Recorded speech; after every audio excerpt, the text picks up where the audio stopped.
अस्सलाम वालेकुम। मेरा नाम मोहम्मद उज़ैर है और ये भाई साहब हैं, हमारे पड़ोसी हैं, जिनका नाम सदरुद्दीन साहब है। जुमे के दिन रात को 1-1:30 बजे के करीब 13 अक्टूबर 2023 को हमारे बाड़े में डकैती पड़ी है। तकरीबन 18 से 20 अफराद आए, जिनमें से 7 अफराद जो हैं वो पुलिस की वर्दी में थे।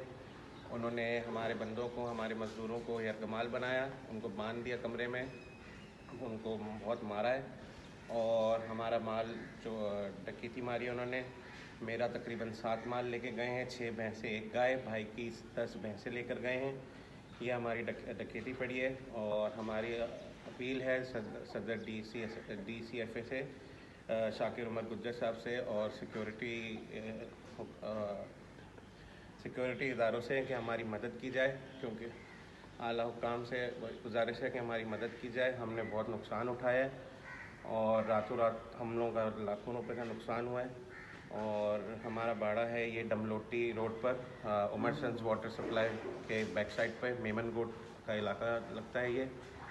और हमारी गुजारिश है कि हमारी मदद की जाए और जहाँ तक हो सके हम लोगों की मदद की जाए। ये भाई साहब हैं सदरुद्दीन साहब, इनका भी माल गया है। टोटल हम लोगों का 17 माल गया है। जी हाँ, 17 माल पे